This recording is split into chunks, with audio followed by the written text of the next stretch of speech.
Alright mga kapatid, nood na po tayo. Ano po ba ang meron dito? Galing sa Balitang Pinoy TV, i-play na natin. Narito si Senador Robin sumabog na. Big sampal ito, breaking news, kakapasok lang, buwelta, malala. Malalaman, no, kay Idol. Sige nga, pakinggan na po natin to. Kung ready na kayo, simulan na po natin. Wala nang paligoy-ligoy. Dapat akong kasama dyan. Kasi kaibigan ko yung mga Malaysian. Ang Malaysian ambassador ay best friend ko. Opo, kasi ang sinasabi na wala nang magagawa ang gobyerno kung gustong itaas ng mga oligarko ng langis. Pero, meron isang dapat na Pero alam nyo, dapat ho mga kapatid, no, kung magtataas yung langis, dapat kayang-kaya ng gobyerno natin na hindi. Yung mga naka-stock, wag nyo tataasan kasi binili nyo yan sa dati pang presyo eh, di ba? Ganun ho sana. Eh kaso nakita natin, sinasabi ng Pangulo, may stock pa daw pero po siya ang taas ng gasolina. Ang sakit na ho sa banks, mga kapatid. Nagkakaubusan na ata ng e-bike. Yung mga hindi makabili ng e-bike, nakakabili na tuloy sila eh. Katuloy tayo. Narito, Balitang Pinoy TV. Mga kapatid, huwag niyo po makalimutan mag-subscribe at mag-like po sa ating video. Maraming salamat. Tuloy tayo. Itong vlog na ito ay gagawa tayo ng reaksyon patungkol po dito sa sinabi po ni Senator Robin Padilla. Yes. Na dahil dito sa Administrasyong Marcos ay napag-iwanan na po tayo sa mga itong economic build-up na sinabi ni Senator Robin, no? Sabi nga doon sa isang post, mga kapatid, magiging katulad daw tayo ng Singapore kapag na-extend pa raw ng termino si PBBM. Sabi doon sa isang page. Aba! Wow! Heavy! Matatapos na nga lang yung termino niya, wala pa tayong nakikitang mga main project, tapos gusto nyo madagdagan pa ang termino ng Pangulo. Uy, kayo-kayo na lang, manigas kayo. Naalala ko lang, dito nga sa langis walang magawa. Pag may baha, katatanim lang, anin agad. Tapos nabuhay daw yung yung patay, tapos na-dead ulit. Ewan ko, ang gulo-gulo niyan eh. Magulo kausap yan. Para sa akin mga kaibigan, sarili lang opinion siguro baka opinion nyo rin to. Wala namang kwentang Pangulo yan eh. Walang kwenta yan. Nag-concentrate lang sa military build-up ang administrasyon na ito. Okay? May punto naman itong si Senator Robin. Alam naman natin si Senator Robin Padilla is very passionate when it comes to the country, the Philippines. Yes. At may punto, alamin po natin ano yung mga kapalpakan ni BBM dito, bakit napag-iwanan na po na ang ating ekonomiya. Sobra. Okay? At ito, pangalawa nating pag-usapan ay itong si Attorney Trixie. Tinuligsa ang proseso ng impeachment complaint dyan sa Kamara against Vice President Inday Sara Duterte. Kasi nga napanood ko rin yun nung nakaraan eh. Biruin mo, magi-impeach sila ng Vice President na ibinoto ng 31 o 32 milyon na tao. Magi-impeach sila ng suspetsa lang. Tapos binasa pa nga kung congressman din yun. Binasa niya, ito yung mga pinaparatang nyo, black, tak. Lahat daw yun, parang suspetsa lang, walang mga ebidensya. Kung gusto nyo talaga ng impeachment, balikan nyo si PBBM, napaka-solid, baka maraming ebidensya yan. Di ba? I-impeach nyo si VP Sara, puro lang hinahinala, tapos gusto nyo ilabas, salin, tignan ng bangko. Bakit? Bakit biglang naging ganun na? Ibig sabihin, naghihinala pala kayo, wala kayong matitibay na ebidensyang magpapatunay na nakarapat dapat i-impeach ang ating VP Sara. Ang kapal na mukha nyo, ilan lang ba kayo dyan sa Senado? Ay, sa Kongreso? Ewan ko kung ilan kayo dyan, hindi man lang kayo umabot ng 1 milyon. Tapos gusto nyo, si VP Sara i-impeach, ang kukontinue lang, samantalang mahal ng taong bayan niya. Diba? Tuloy tayo, Itong si chairman na si Committee on Justice na si Luis Tro. Okay, alam naman natin si Luis Tro eh. Sunod-sunuran lang yan sa mga tambaluslos dyan. Pagkakaalam ko, wala na atang impeachment sa susunod na taon. Ewan ko lang sana nga wala na. Kaya siguro kahit ano na lang, tara, impeach na natin to. Kung hindi, lahat tayo matatapon doon sa ibang bansa o pupunta ng ibang bansa. Wala na, kailangan na nilang tapusin lahat kaya siguro, So ito yung ating itatalakay ngayon, no? Bago natin i-play yung mga video na yan, paki-like at saka paki-share. Alright. No? Para kakalat ito sa taong bayan at Yes. marinig ang ating opinion dito sa mga nangyayari ngayon sa ating bansa. Okay? Like and share na, and also sa mga bago pa lang dito, subscribe na po kayo para updated kayo. Okay? Okay. Ito, panoorin po natin itong si Senator Robin Padilla. Pero bago si Senator, ito may nakita ako ngayon lang. Sabi, Martin Romualdez Sal.N in 2022 was 315 million in 2025. It increased to 3.465 billion. 3 billion to 3 billion 3 billion point 465 billion pesos. 1,000 in 3 years, 1,000% in 3 years. Pero ang iniiyakan ng mga tuta niya sa HOR ay ang 70 million increase ni BP for 16 years. Diba ang bobo nila? Napakaliit ang laki-laki nung damulag ngayon, ang laki-laki ng pera. Ginagago na tayo, BBM ka pa rin. Sinisindikato na tayo, BBM ka pa rin. Binabalahura na tayo, nakanganga ka pa rin. BBM pa rin. Di ba, no? Palike po ng ating video, mga kapatid. Tuloy-tuloy po tayo. Sa ka talaga, anong nangyari? Parang asan ang gobyerno? Wala po tayong magagawa dahil lang ng batas. Kaya ngayon po, meron po tayong mga hakbang dyan sa Senado na yung batas po na yan, kung hindi ma-emendahan, ay ma-repeal yan. Hindi po tayo papayag na ganito ang gagawin sa atin para tayo mga alipin nitong mga oligarko ng langis. Tama. Ito ang gusto kong Robin Padilla. Yung walang mga balbas, walang bigote, yung tipong bad boy, tapos kung magsasalita, talagang wala nang ano. Kasi magalang yan, sobrang galang yan.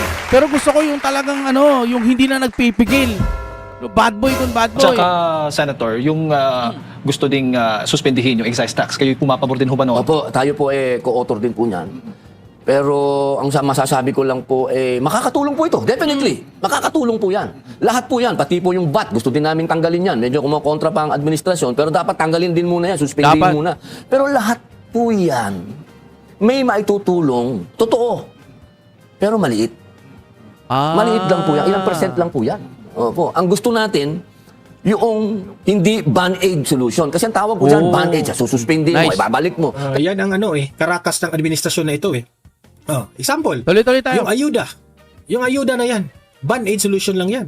Pangpatay gutom, pangpawala sa gutom ng mamamayang Pilipino. Pero after, kapag maubos na yung ayuda na yan, wala, balik gutom na naman tayo. So, alam niyo ba kung ano yung tunay na solusyon? Yung magnegosyo taday ni VP Sara.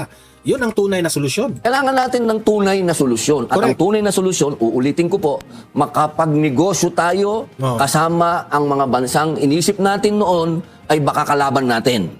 Nabura na yan sa panahon ni Digong, pero bumalik. Pero ngayon, ano ba? Andyan. Sino bang handang tumulong sa atin ngayon? China, Russia. Yan po yung mga bansa na nandyan. Sana makagawa po tayo ngayon ng batas na gustong-gusto natin na maipatawag sana kami ng Pangulo. Kasi yan naman po ang nasa Article 6, Section 12 yata o 14 na anytime pwede niyang i-convene ang Kongreso, no, para siguro kailangan na po namin amendahan talaga ang konstitusyon. Kasi kailangan po natin ibahin na yung mga provision ng economic provision ng ating konstitusyon para malaya na pong makapasok yung mga foreign investor. Kasi po, tatandaan po nyo, nagkaroon ng Supreme Court decision na pinagbawalan po yung oil exploration natin with China. So medyo madami na naman kukontra dyan. Madami na naman lilitaw.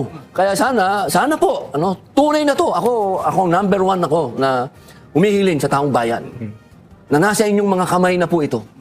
Na sana kayo na po ang humiling sa ating Pangulo na amendahan natin ng economic provision, ng konstitusyon para malaya na po tayong makapag-muskito, ibig sabihin makapagbutas po sa mga lugar na alam nating may langis at gas. Opo. Senator, balikan ko lang po yung sinabi po ninyo kanina na sa gitna nga po nitong pagdeklara ng Pangulong Bongbong Marcos Jr. ng State of National Energy Emergency ay nakikita po yung tamang panahon po ito para maisulong itong claim po natin sa Sabah. Opo. Pero paano po natin mapupursige po ng Marcos administration po niyan? Hindi ho ba ito magdudulot ng tensyon din sa relasyon natin with Malaysia? Hindi po. Hindi po ako naniniwala na magkakaroon ng tensyon po ito. Mas matensyon po yung ginagawa nila sa West Philippine Sea.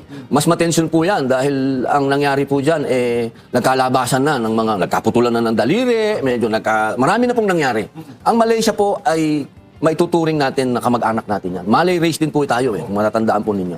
At aminado din naman po ang Malaysia magmula pa noon na sa Marcos Sr., kung natatandaan niyo po, ilang beses po yan na nakipag-usap diyan sa Malaysia patungkol po diyan sa Sabah. Saka hindi na po uso ngayon yung nakikipaggera, hindi na po uso yan. Magkakasama tayo sa ASEAN. Pwede pong mamagitan ang ASEAN diyan patungkol diyan atin sa dormant claim. Ibig sabihin, matagal na po yan na nasa United Nations, matagal na po yan na pinag-uusapan, hindi po yan bagong desisyon. Yan po ay matagal na. Bubuhayin lang natin ang pakikipag-usap at hindi po ibig sabihin, ako po kung halimbawa, kung ako'y gagawing miyembro dyan, ng ating Pangulo, na hindi, sumama ka dyan sa negosasyon dyan, hindi ko sasabihin, kunin natin ang Sabah dahil imposible namin. Hindi na po mangyayari yan.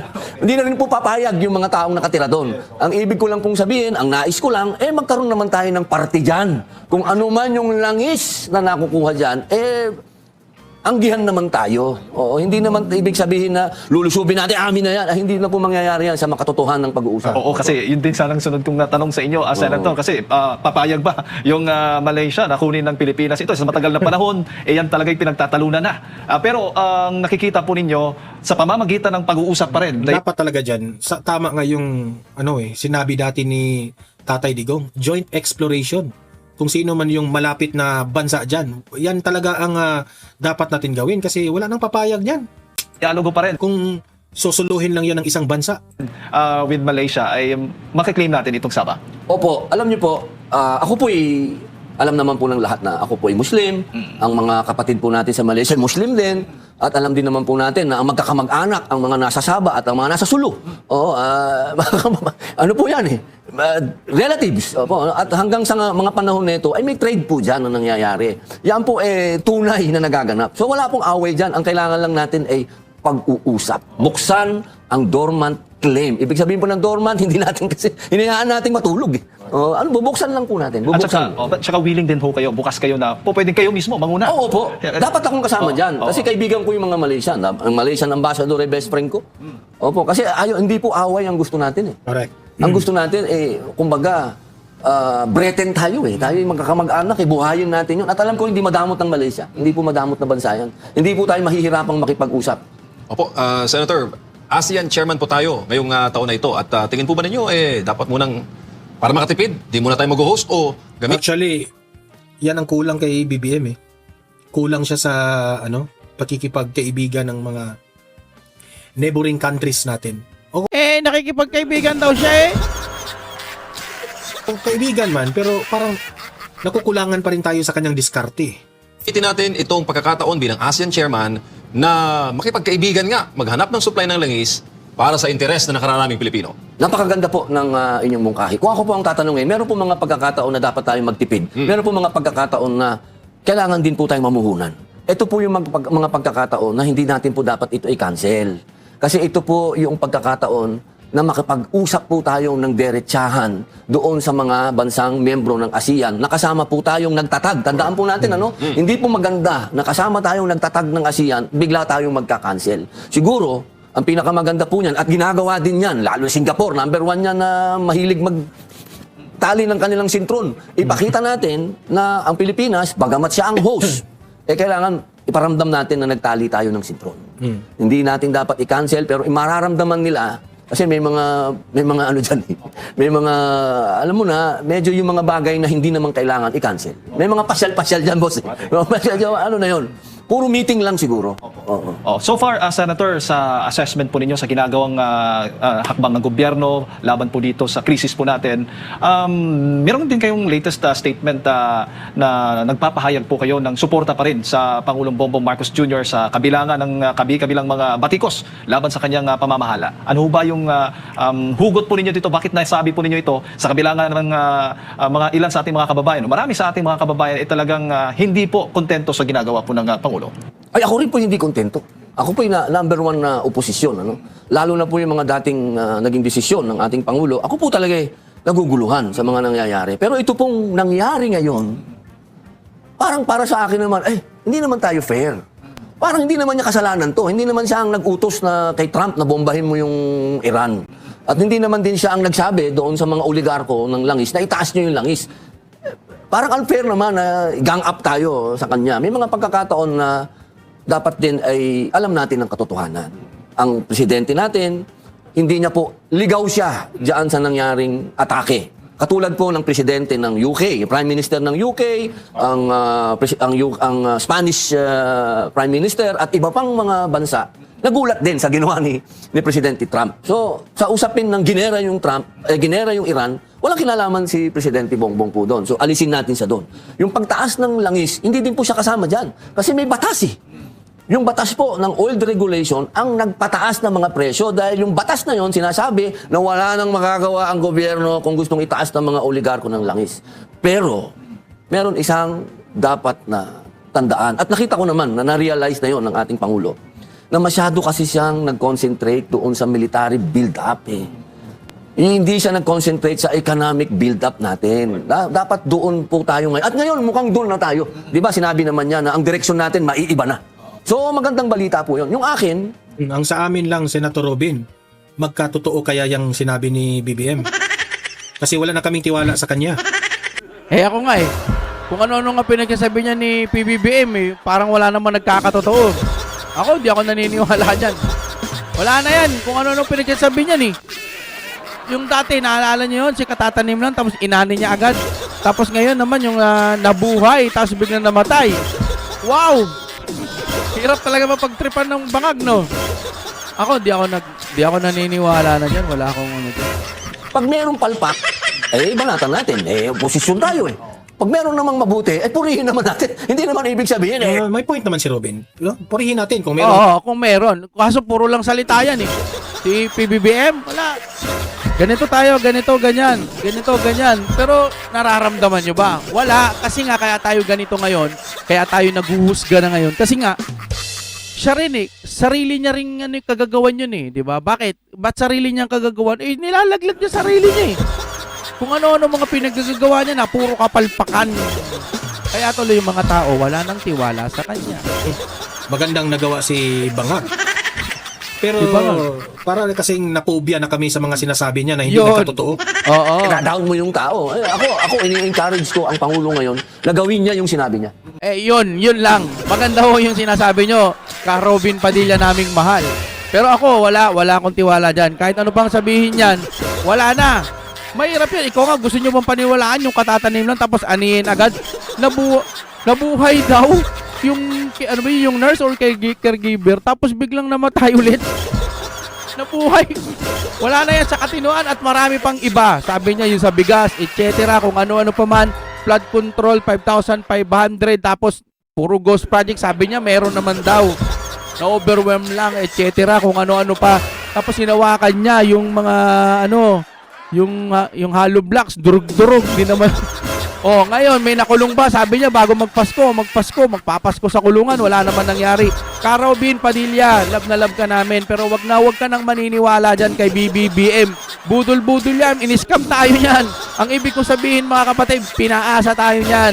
Hindi niya tinuloy yung mga gusto ni BP Sara, kaya nga sila nag-partnership niyan. Kasi nga sabi ni PBBM, itutuloy niya yung mga nasimula ng Duterte. Sabi nga ni BP Sara. Pero tinuloy ba? Hindi. Kaya ako, nasusuka ko niyan. Hinihintay ko na nga lang yan na bumaba.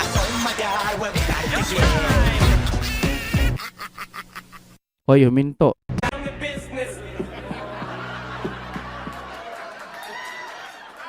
Siyempre, ang reaction video na ito ay sa inyo na kapag mabagal ang inyong internet. Kung gusto nyo naman ng mura na at mabilis na internet, nandito na ang Fiber ni Juan. Maaasahan, kaya tawag na. Baka meron na sa inyong lugar ang Fiber ni Juan. Alright, kung nakaabot kayo hanggang dito, mag-subscribe na kayo, mag-like na rin kayo. Maraming salamat po.